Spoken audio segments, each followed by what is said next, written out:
Mi hermana siempre fue la consentida y me humillaba por ser el repuesto, pero cuando mi padre murió, ella no tenía nada ni era nada, así que hizo lo que mejor sabe, hacer un berrinche y llorar, para que le dé mi trabajo, mi casa y todo lo que fuera mío. Desde que tengo memoria, siempre supe que en mi casa no éramos dos hijos iguales. Mi hermana Mariela nació con una corona invisible sobre la cabeza y con el poder automático de hacer que todo girara a su alrededor sin esfuerzo. Y no estoy hablando de favoritismo sutil o esos desbalances típicos que uno aprende a ignorar con los años. No, lo de mis padres, especialmente lo de mi papá, era casi devocional, como si Mariela hubiera sido una especie de bendición caída del cielo, mientras yo era solo una consecuencia biológica, un relleno de álbum familiar, una figura secundaria que se mantenía al margen para no interrumpir lo que ellos consideraban realmente importante. Desde que éramos niños, se le permitía absolutamente todo. Si rompía un florero, decían que era porque estaba jugando como cualquier niña traviesa. Si sacaba malas notas, era que la escuela no la motivaba lo suficiente. Cuando mentía, era creativa. Cuando gritaba, tenía carácter. Yo, en cambio, era evaluado con lupa. No importaba si me sacaba dieces o si limpiaba el garaje sin que me lo pidieran. Siempre me faltaba algo. Papá solía decirme con una risa medio burlona que yo era el de repuesto por si acaso. Y aunque intentaba tomármelo como una broma, por dentro me quemaba. Nadie debería crecer sintiendo que ocupa un lugar prestado en su propia casa. Crecimos en un suburbio de clase media al suroeste de Houston, donde las casas eran todas parecidas. Los vecinos sabían demasiado de la vida ajena, y las sonrisas se fabricaban para la fachada. A simple vista, mi familia se veía como cualquier otra. Mamá era la típica señora que organizaba las reuniones de la iglesia y servía limonada en vasos con servilleta decorada. Y papá era un electricista que trabajaba por contrato y se enorgullecía de haber construido él mismo la cochera de la casa. Pero por dentro, todo era diferente. Mi hermana podía salir de noche con cualquier tipo de excusa estúpida. Podía gastar sin límites en ropa. Podía faltar al colegio por una discusión con su novio. Y papá la justificaba ante la escuela como si hubiera estado enferma.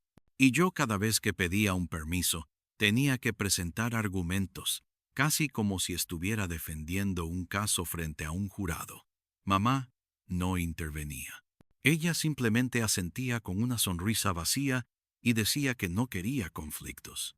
Así me fui acostumbrando a quedarme en segundo plano, a no esperar nada de nadie, a vivir con la idea de que aunque compartíamos sangre, el afecto nunca sería equitativo. Y Mariela, por supuesto, se alimentaba de ese desequilibrio. Me humillaba cada vez que podía, pero lo hacía con ese tono dulce que solo las personas manipuladoras dominan a la perfección. Me decía cosas como, «Ay, pobrecito, siempre tan invisible», o soltaba frente a sus amigas que yo era el hermanito de emergencia por si me pasaba algo. Todo el mundo se reía y yo, aunque me tragaba la rabia, me juré desde muy temprano que no iba a vivir a la sombra de nadie. A los 17 me fui de casa para no volver. Conseguí una beca parcial en una universidad estatal y mientras estudiaba ingeniería civil, trabajaba como repartidor de madrugada, limpiaba oficinas los fines de semana y arreglaba computadoras para sobrevivir. Nunca pedí ayuda. Nunca. No porque no la necesitara, sino porque sabía que en mi casa cualquier favor que me hicieran venía con deuda eterna.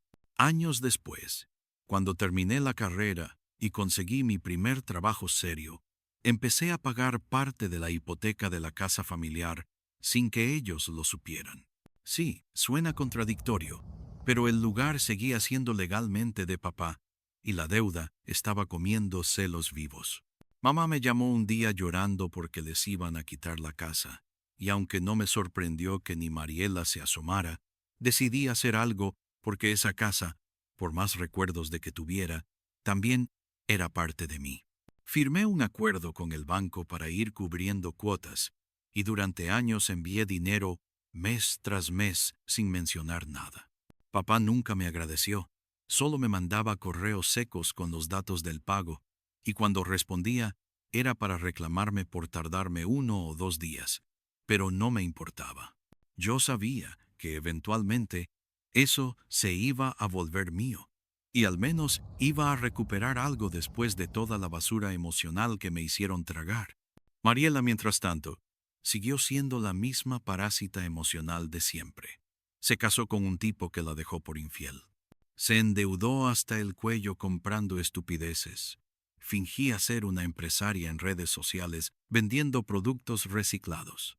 Y cuando todo eso se fue volvió a vivir con mis papás como si nada. Para ese entonces yo ya tenía mi propio apartamento, un carro decente y un trabajo estable. Había logrado todo desde cero, sin depender de nadie.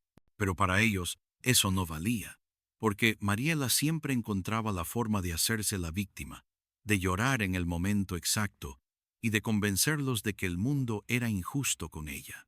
Cuando papá enfermó y cayó en el hospital, fui el único que estuvo ahí cada noche.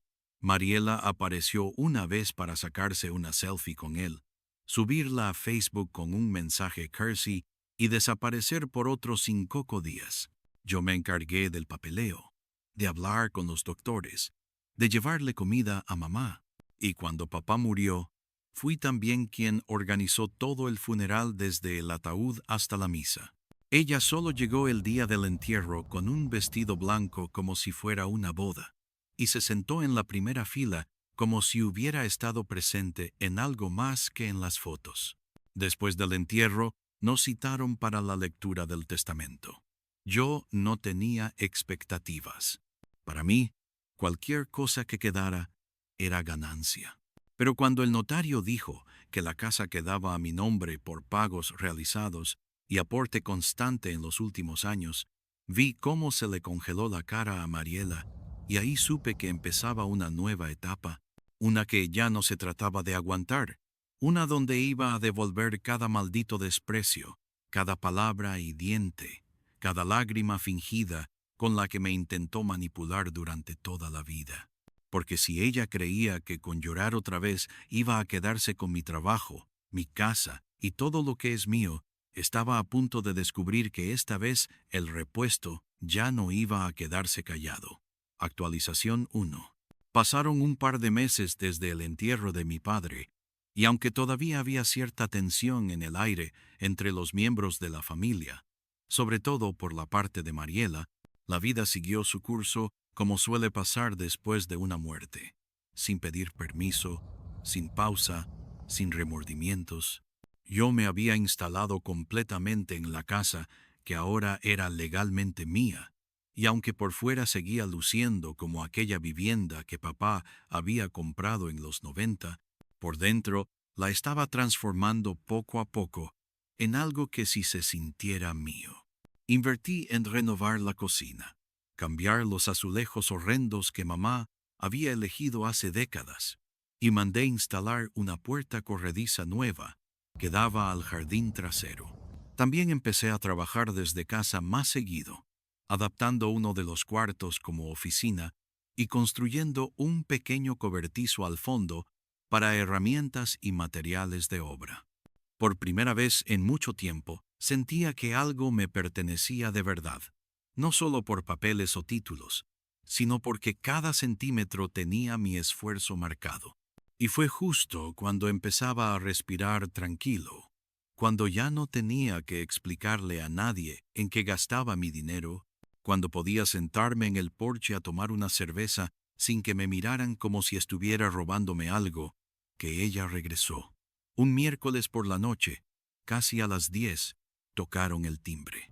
Pensé que era uno de los vecinos por alguna tontería del vecindario, pero al abrir la puerta me encontré a Mariela parada en la entrada con 2 maletas, un perro mestizo que parecía tener más años que pelo, el maquillaje corrido y esa cara suya que siempre había sido su mejor disfraz. la cara de víctima.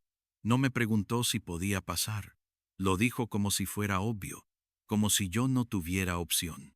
Solo serán un par de semanas, hermanito. Me corrieron del apartamento. El trabajo no funcionó, y tú sabes cómo es la vida. A veces simplemente todo se pone en tu contra. Papá no querría que me dejaras en la calle. Esa fue su frase clave.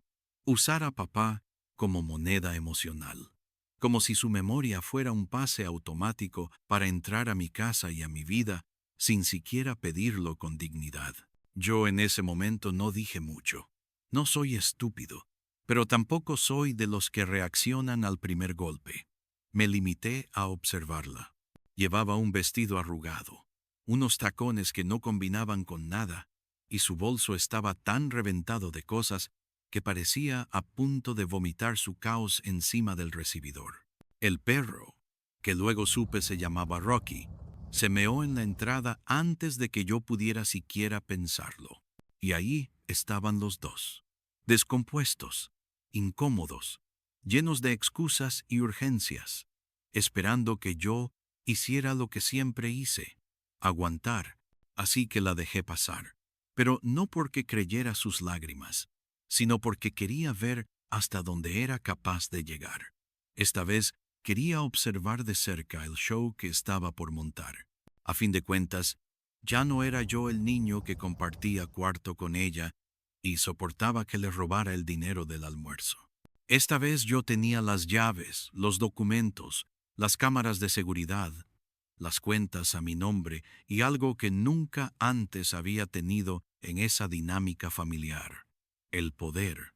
Los primeros días fingió gratitud, lavaba los platos, caminaba al perro, incluso cocinó una lasaña horrible que quemó en los bordes y luego sirvió como si fuera una cena de acción de gracias. Me decía cosas como: ¿no sabes cuánto significa esto para mí? O gracias por ser el único que nunca me da la espalda. Y aunque su voz sonaba cálida, sus ojos seguían siendo los mismos de siempre, fríos, calculadores, atentos a cualquier oportunidad. Empezó a usar mi auto sin preguntarme, primero solo para ir al súper y después para hacer recados cada vez más largos que incluían recoger amigas, ir a salones de belleza, o según escuché en una conversación que tuvo mientras creía que yo dormía, pasar por la oficina de un exnovio que aún le debía dinero. Cuando la confronté la primera vez, me tiró la carta del sacrificio. Es que tú no sabes lo que es no tener nada, y yo solo estoy tratando de sobrevivir, pero si te molesta tanto, me voy mañana. Era tan obvia su intención de manipularme que me daban ganas de aplaudirle. No porque le saliera bien, sino porque había perfeccionado su libreto de mártir con tanta práctica que se notaba que ni ella sabía cuando decía la verdad y cuando estaba actuando. Después de eso, el supuesto par de semanas se convirtieron en un mes y medio. Durante ese tiempo, trajo a su amiga Laura a quedarse unos días, porque estaba escapando de un tipo tóxico. Aunque después descubrí que Laura era simplemente su cómplice de siempre en los peores planes. Una noche las escuché carcajearse mientras hablaban de cómo Mariela pensaba hacerme sentir culpable para que le cediera el cuarto principal de la casa. Dijo palabra por palabra: él todavía carga con eso de ser el que no querían, así que es fácil hacerlo sentir mal. Le haces un desayuno, le cuentas una historia triste y Pav te entrega todo. Me quedé helado, porque no era solo el cinismo, sino la tranquilidad con la que lo decía, como si ni siquiera le importara estar en la misma casa que yo, como si el simple hecho de haber crecido bajo el mismo techo le diera derecho a pasarme por encima sin consecuencias. Fue en ese momento cuando entendí que no bastaba con pedirle que se fuera, no bastaba con cerrar la puerta. Si realmente quería liberarme de ella y de toda la que venía arrastrando desde nuestra infancia, tenía que ser mucho más estratégico. No quería gritarle, no quería armar un escándalo que pudiera usar luego a su favor. Así que empecé a preparar el terreno. Instalé cámaras discretas en la entrada, en la sala incluso en la cochera donde guardaba mis herramientas. Cambié las claves del Wi-Fi, renové mis tarjetas bancarias y comencé a revisar cada cargo extraño que aparecía en mi cuenta. Y cada vez que veía una compra que yo no había hecho, la anotaba, la imprimía, la guardaba. También empecé a grabar sus llamadas, no por morbo, sino porque ella hablaba tan fuerte que ni siquiera era necesario espiar para enterarme de todo lo que planeaba. No me costó mucho descubrir que usaba mi auto para entregar productos de catálogo en barrios más al norte y que había empezado a vender mis herramientas por internet porque ya estaban viejas y nadie las usaba. También usó mi tarjeta para pedir comida, maquillajes e incluso reservó una noche de hotel para verse con un tipo que conoció en una app de citas. Y lo peor no fue eso. Lo peor fue que un día entré a mi oficina y encontré mi laptop abierta con mi sesión aún iniciada, y ella había estado revisando mis correos de trabajo, probablemente intentando entender si ganaba suficiente como para chantajearme. Cuando confronté ese tema, me soltó la excusa más miserable de todas. Solo estaba viendo si tenías algo importante. Tú sabes, por si te pasaba algo. Me reí. Me reí en su cara. Y por primera vez no lo hice con rabia, sino con esa certeza serena de que alguien acaba de cavar su propia tumba y ni siquiera lo sabe. A partir de ese momento, dejé de ser su hermano. Empecé a ser el juez silencioso que observaba cómo se enredaba en su propio juego. La dejé hablar, la dejé actuar, la dejé mentir porque sabía que cada palabra, cada movimiento, cada uso de mi tarjeta era una bala que iba a devolverle con precisión más adelante. Y lo más irónico de todo es que ella seguía creyendo que lo tenía todo bajo control, que si lloraba lo suficiente, yo volvería a ser el de antes, el del rincón, el repuesto. Lo que no sabía era que esta vez, cuando el tablero se volteara, yo no iba a tener piedad. Actualización 2. Habían pasado casi 4 meses desde que Mariela se había instalado en mi casa con su perro pulgoso, sus maletas rotas y esa actitud de víctima profesional que le funcionaba con cualquiera que no la conociera bien. Sin embargo, me mantenía en silencio. La observaba, registraba todo, reunía evidencia, como si estuviera armando un caso legal. Y en el fondo me preparaba para ese momento inevitable en que su ambición la empujara a intentar algo más grande, algo que la hundiera por completo. Lo que no imaginé era que su siguiente jugada fuera meterse directamente con mi trabajo, como si no hubiera aprendido nada de todo lo anterior, como si después de haber invadido mi casa, mis finanzas, mi paz mental, ahora le correspondiera también apropiarse de lo único que nunca tuve, gracias a ellos, mi carrera. Una mañana, mientras tomaba café en la cocina y revisaba algunos correos del trabajo en el celular, noté que Mariela se estaba arreglando más de lo habitual. Nada de ropa deportiva ni pijamas, nada de ese moño improvisado con olor a cigarro que llevaba todos los días.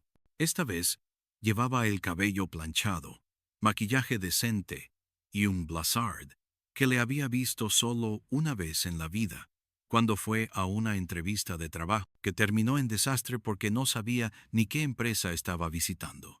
Le pregunté a dónde iba, y respondió con esa voz dulce y artificial que ya conocía de memoria, que solo tenía una reunión importante con alguien que quería ayudarla con un proyecto. No le di importancia en ese momento, pero más tarde me crucé con una compañera del trabajo en una videollamada y me soltó, casi como si estuviera contando un chisme cualquiera, que una tal Mariela había ido a la oficina diciendo que era mi hermana y que quería hablar con mi jefe directamente. En ese instante sentí como se me apretaba el pecho, no por miedo, sino por el nivel de descaro que esa mujer era capaz de alcanzar. Llamé a mi jefe apenas terminé la reunión y como esperaba me dijo que sí, que había venido una mujer a hablar con él, que lloró un poco, que dijo estar en crisis y que estaba desesperada por una oportunidad laboral, que era muy buena organizando cosas, que tenía experiencia en ventas y que yo sabía mejor que nadie lo mucho que había sufrido. Yo tuve que contenerme para no reventar de la risa o del coraje. No sé cuál de las dos cosas era más intensa. Mi jefe, que no es precisamente alguien con mucha paciencia, terminó diciéndome que no quería dramas familiares en la empresa y que por eso había derivado el tema a recursos humanos, quienes para cubrirse legalmente le ofrecieron un contrato temporal como auxiliar externo en un área completamente diferente a la mía. Básicamente le estaban dando una cuerda para que se ahorcara sola, y ella, encantada, ya estaba colgándose del cuello. Cuando volvió esa noche, lo hizo fingiendo sorpresa, como si no supiera que yo me había enterado. Me saludó como si nada y me dijo, con esa expresión orgullosa que me revolvía el estómago, que había conseguido un puesto en mi empresa gracias a su perseverancia. Luego añadió, como si fuera algo que yo debía celebrar, que iba a demostrarle a todos que también podía ser alguien. No le respondí. Solo asentí con una sonrisa que sabía perfectamente fingir, pero por dentro ya estaba haciendo cálculos. Porque si había algo que no soportaba, era que me pusieran en riesgo en mi entorno laboral, el único lugar donde por años había logrado construirme una reputación limpia, lejos de los gritos, los dramas, los chantajes emocionales y todo ese historial familiar que me negaba a repetir. Los días siguientes fueron una mezcla de caos y farsas. Mariela llegaba con uniforme, llevaba una carpeta bajo el brazo, tomaba café en el mismo comedor que yo, se tomaba selfies rumbo al éxito y subía historias a redes sociales diciendo que los tiempos oscuros ya pasaron. Yo, mientras tanto, fui hablando con los del departamento de té y les pedí que me notificaran si algún movimiento extraño ocurría en el servidor relacionado con mis archivos. No tardaron en saltar las alertas. En la primera semana, Mariela había intentado acceder a mi sesión 2 veces y aunque no logró entrar, sí logró reenviar algunos de mis correos a su cuenta personal usando una computadora del área común. Cuando los chicos de soporte me mostraron los logs, sentí una mezcla de rabia y asco. Le había dado la oportunidad de no joderme la vida, y como siempre, prefirió cagarlo todo con sus mentiras. No bastándole eso, también la cacharon imprimiendo planos que no eran de su área y usándolos como parte de una supuesta propuesta de renovación urbana que presentó frente a un cliente menor en una reunión informal. Fue tan ridícula su presentación que uno de los ejecutivos, al ver mi nombre en los archivos, me escribió directamente preguntando si ella tenía autorización para usar esa información. Mi respuesta fue clara y directa. No solo no la tenía, sino que estaba cometiendo una falta grave que debía ser investigada. Y con eso empezó la tormenta. Yo no tuve que mover un dedo. Solo dejé que los correos hablaran, que las grabaciones internas circularan, que los informes técnicos hicieran su trabajo. En paralelo, presenté una denuncia interna por uso indebido de propiedad intelectual y falsificación de identidad. Tenía todo: capturas, testimonios, fechas, horarios e incluso las tonterías que ella misma había compartido en sus redes.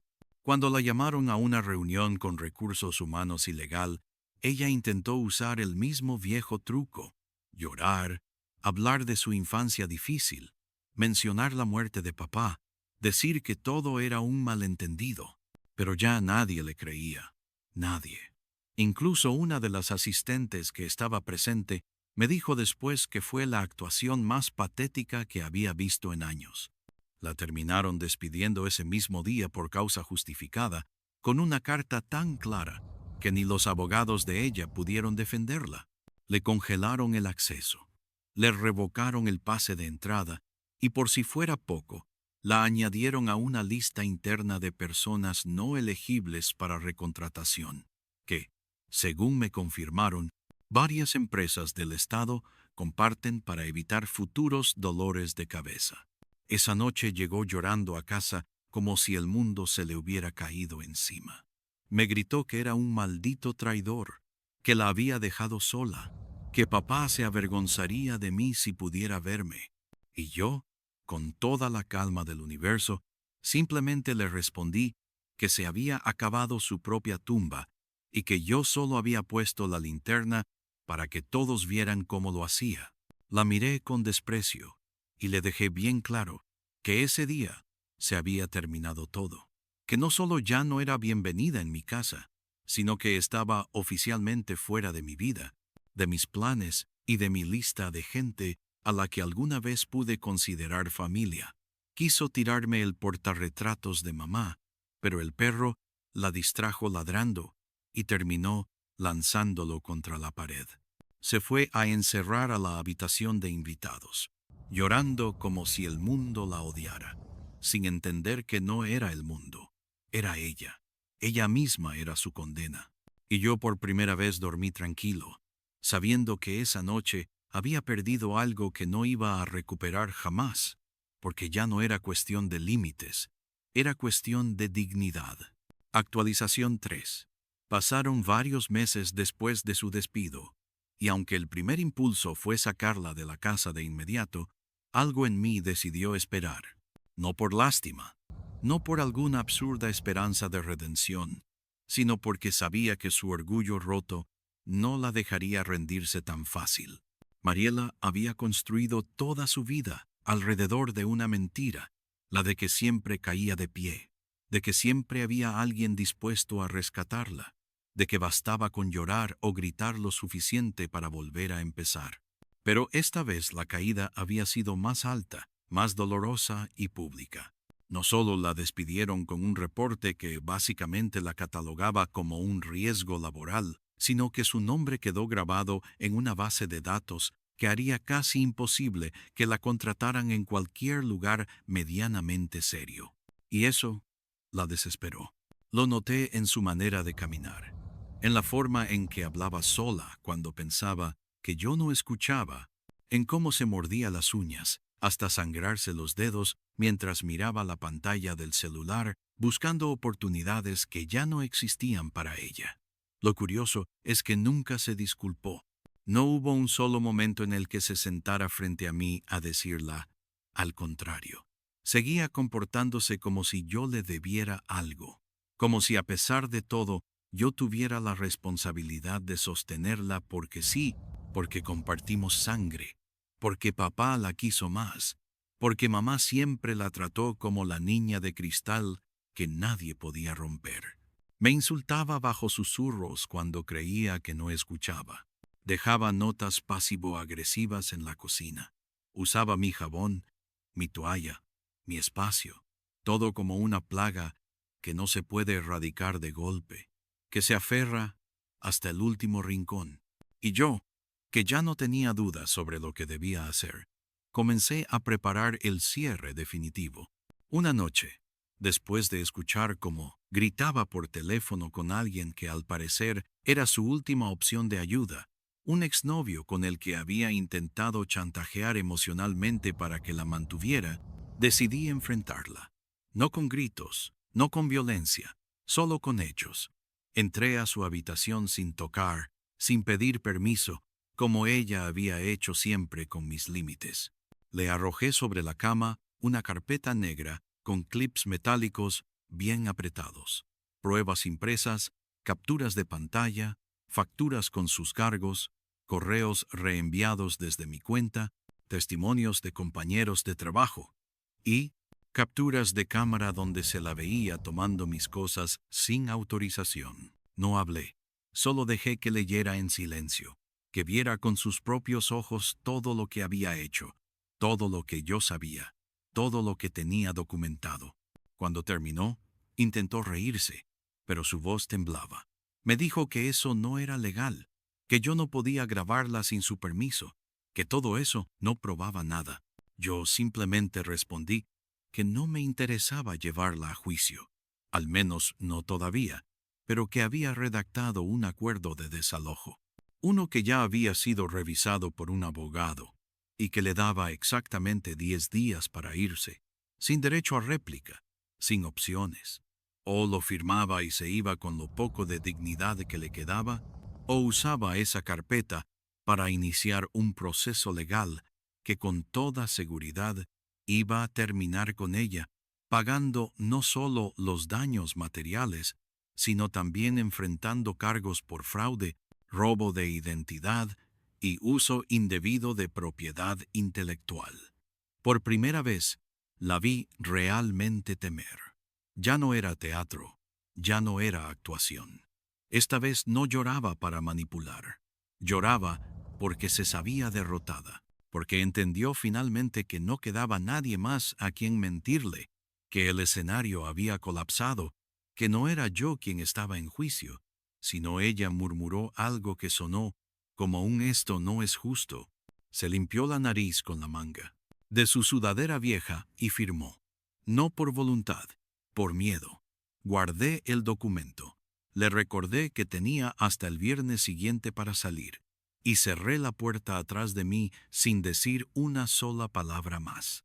Durante los días siguientes, intentó provocarme de 1000 formas. Dejó la televisión encendida toda la noche. Quemó mi camisa favorita mientras lavaba la ropa. Invitó a Laura, su cómplice de siempre, a dormir una noche bajo la excusa de necesitaba consuelo. Y hasta trató de convencer a mamá de llamarme para presionarme a que le diera más tiempo. Pero yo ya no era el mismo.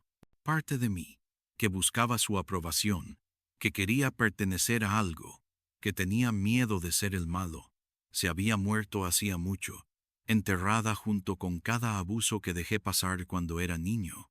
Ahora solo quedaba el tipo que tenía todo documentado, que ya no pedía permiso para defender lo suyo, que no estaba dispuesto a seguir siendo el hermano que entiende, el hombre que aguanta. Le respondí a mamá con una sola frase. Te recomiendo que hables con tu hija y le digas que empiece a empacar. Y sí, el viernes siguiente cumplió. Con una dignidad fingida que daba pena, bajó sus maletas por la escalera. Se llevó a Rocky metido en una manta vieja y se marchó sin mirarme a los ojos. La escuché decirle a Laura por teléfono que yo era un psicópata, que me había obsesionado con destruirla, que lo mío era una enfermedad emocional heredada de mamá. Quise gritarle que esa mujer a la que ahora culpaba fue la misma que se desvivió por cubrirle cada que la defendió, aunque se robara los cheques de papá o chocara el carro de la familia mientras iba borracha. Pero no dije nada porque ya no necesitaba hacerlo. El daño ya estaba hecho, y esta vez no fui yo quien lo provocó. Fue ella desde el día que creyó que el mundo entero iba a seguir tolerando sus berrinches como si nada. Desde entonces, la casa volvió a respirar. Silencio, orden, rutina. Empecé a dormir bien, a dejar las puertas abiertas sin miedo a que alguien me revisara el escritorio, a sentarme en el sofá sin encontrar pelos de perro o latas vacías metidas en los cojines. Y lo más importante, ya no vivía con el peso de esa presencia invasiva que siempre me recordaba que yo era el plan B. Ahora no solo era el dueño legal de la casa, sino también el dueño de mi paz. Y eso, después de todo lo que había aguantado, valía mucho más que cualquier disculpa tardía. Actualización 4. Pasaron cerca de 8 meses desde que Mariela cruzó la puerta de mi casa por última vez. El día que se fue, el silencio que dejó detrás fue tan nítido, tan limpio, que por momentos me pareció irreal. Me costaba aceptar que después de tanto desgaste emocional, tantas batallas veladas y tantos años de vivir bajo su sombra, por fin podía llamarle hogar a un espacio sin su presencia devorándolo todo. Me dediqué a reconstruir lo que había quedado. No, solo la casa que terminé de remodelar hasta el último rincón. Le quité todo rastro de ella. Cambié los muebles del salón, pinté las paredes de colores distintos y hasta cambié las cerraduras por unas electrónicas que solo yo podía controlar, sino también a mí mismo. Invertí más horas en el trabajo, pedí nuevos proyectos, hice cursos en línea Compré libros que tenía pendientes desde hacía años y me concentré en volver a ser alguien más allá del tipo que sobrevivía a los desastres de su hermana. Durante ese tiempo, no supe nada de ella. Silencio absoluto. Nadie en la familia quería hablar del tema porque todos sabían que lo que pasó no fue una simple discusión entre hermanos, sino una explosión controlada que yo venía preparando hacía tiempo y que acabó siendo la única manera de detenerla. Mamá dejó de insistirme con que la perdonara y empezó a llamarme solo para contarme de su jardín o de las clases de pintura que estaba tomando, como si intuyera que lo mejor era dejar ese capítulo cerrado. Yo me mantenía al margen. No preguntaba por Mariela. No respondía si alguien la mencionaba. No fingía interés. En mi mente, ella ya no existía. Pero como suele pasar con la gente que vive para manipular, eventualmente regresan no porque quieran arreglar las cosas, sino porque ya no tienen a quién más. Me enteré por un primo lejano que Mariela se había ido a Florida unos meses después de dejar mi casa. Según él, se había enganchado con un tipo bastante mayor, uno de esos emprendedores que venden humo en redes sociales y que, según sus palabras, iba a ayudarla a reinventarse. Al principio parecía que le estaba funcionando. Subía fotos en Instagram, junto a autos lujo que claramente no eran suyos. Compartía frases de autoayuda como si fuera coach de vida, y hasta se atrevió a publicar una historia diciendo que había dejado atrás todo lo tóxico de su pasado. Me reí cuando la vi, porque esa era su manera de seguir intentando la misma fórmula de siempre: cambiar de ciudad, de pareja, de escenario, pero sin cambiarse a ella. El problema era que esta vez ya no tenía a nadie que la protegiera del golpe. Aproximadamente 5 meses después de esa noticia, otro familiar me llamó, uno que apenas me escribe en Navidad, y lo hizo con un tono que ya me anticipaba el desastre. Oye, no sé si supiste, pero Mariela volvió a Houston. Mi respuesta fue un seco, y me explicó que había terminado mal con el tipo ese, que él le había prestado una buena suma de dinero para un negocio que nunca arrancó y que cuando intentó pedirle explicaciones, ella desapareció con el poco dinero que le quedaba y se vino de nuevo al estado. Pero aquí no la esperaba nada, ni trabajo, ni casa, ni amigos. Estaba viviendo de alquiler en una habitación minúscula, en una casa compartida al norte de la ciudad, atendiendo la barra de un bar de mala muerte donde los meseros rotan cada semana. Había vuelto a donde siempre perteneció, a ese lugar donde las máscaras no sirven de nada y el llanto no compra compasión. Yo, honestamente, no sentí nada, ni rabia, ni alivio, solo una confirmación inevitable de lo que ya sabía. Mariela no sabía sostenerse. Era como un parásito emocional, que al quedarse sin anfitrión se marchitaba poco a poco. Pero lo que más me impactó no fue ver la caída, sino enterarme de su siguiente jugada. Intentó demandarme. Así, sin más, me llegó una notificación legal alegando que le debía manutención familiar retroactiva por los años en que supuestamente vivió bajo mi techo sin ingresos, que yo había abusado de su condición vulnerable, que le debía compensación por echarla sin aviso. Casi escupo el café cuando leí eso. No solo era mentira, era insultante. Quiso usar un fragmento de una ley estatal que protege a personas con dependencia económica, pero no contaba con que yo ya tenía todo documentado desde el día 1. Mi abogado, que ya conocía la historia completa, se encargó de preparar una respuesta tan sólida que no solo desestimaron la demanda en tiempo récord, sino que además con todo lo que habíamos acumulado. Logramos iniciar un proceso civil por daños y perjuicios que ella no se esperaba. En la primera audiencia, ni siquiera pudo pagar su defensa. Llegó sola, desarreglada, con un bolso de segunda mano y un cuaderno con papeles desordenados. Cuando el juez escuchó los cargos y vio las pruebas, videos, correos, facturas, reportes internos del trabajo, incluso mensajes que ella había enviado donde reconocía haber usado mis datos sin permiso. Su rostro fue cambiando de la arrogancia a la desesperación. Al final, la sentencia fue clara.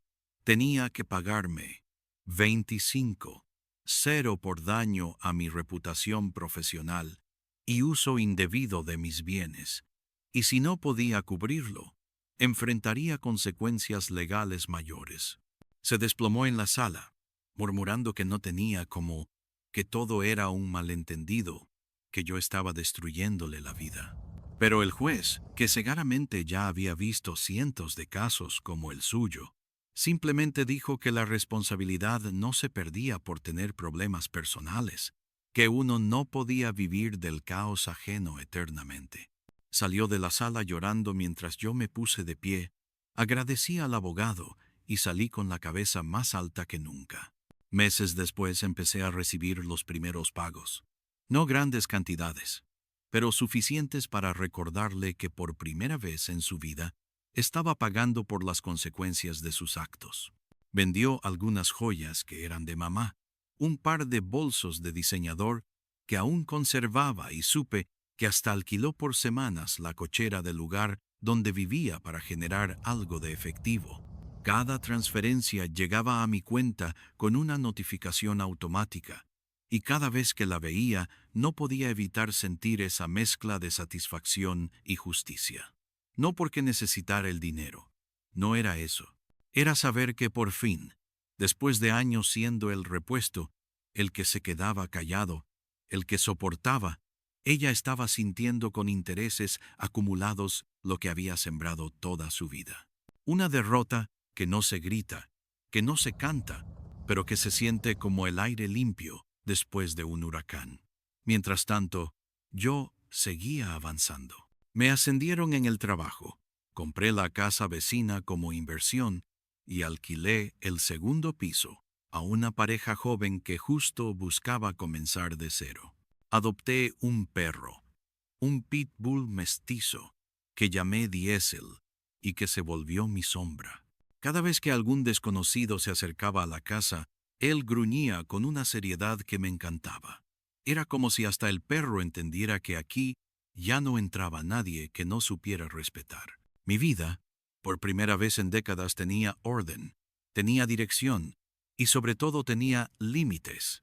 Límites que ya nadie podía cruzar, mucho menos ella. Actualización final.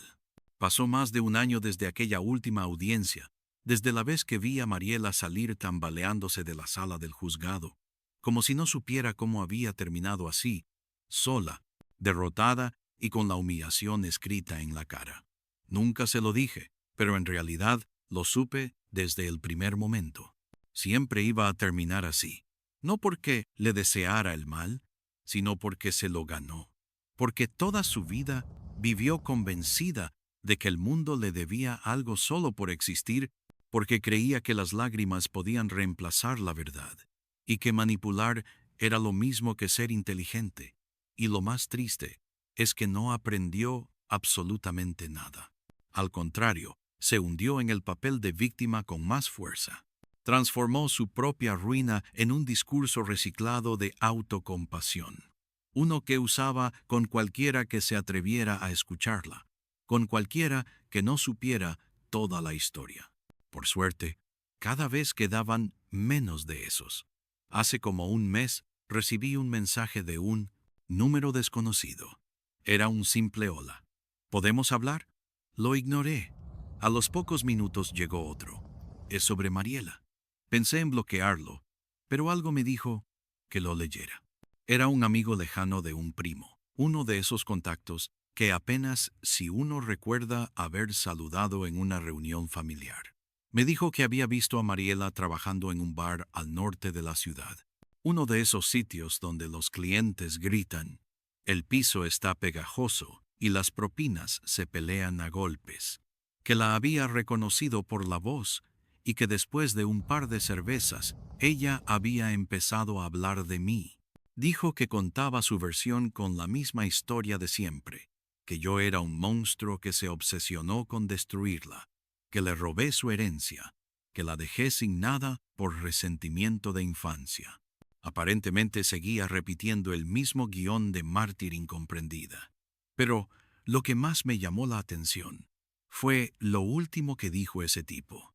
Al final se puso a llorar frente a todos y dijo que lo único que quería era recuperar su familia. Cerré el teléfono sin responderle.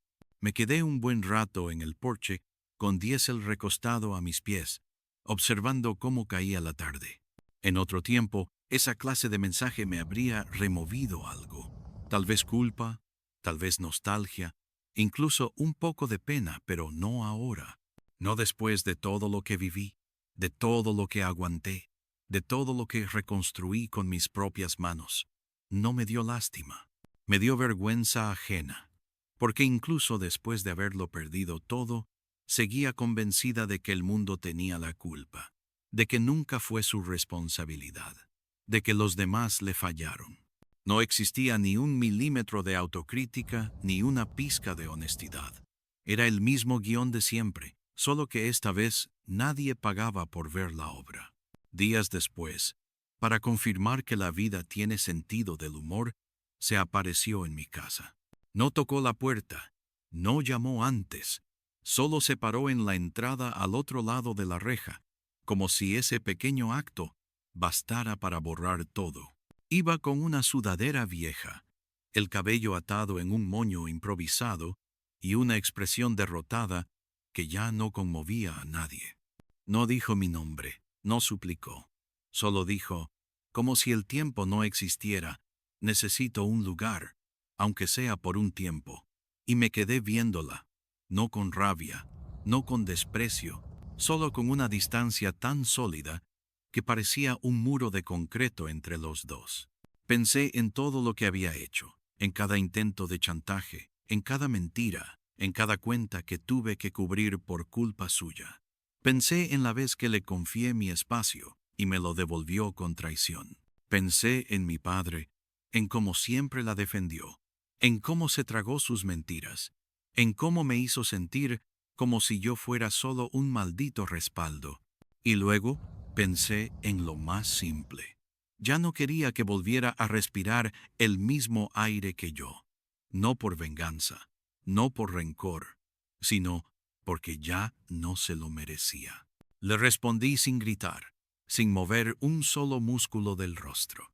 No, aquí no, nunca más.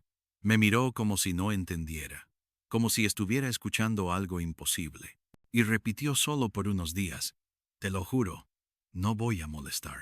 Pero no hubo respuesta, solo la cerradura automática de la reja activándose, el pitido del sistema de seguridad sonando como una sentencia y Diese levantándose a mi lado, gruñendo apenas, como si supiera exactamente quién estaba del otro lado. Mariela se quedó un segundo más. Luego bajó la mirada, giró sobre sus propios talones y se fue sin mirar atrás. Esa fue la última vez que la vi y no pienso volver a verla.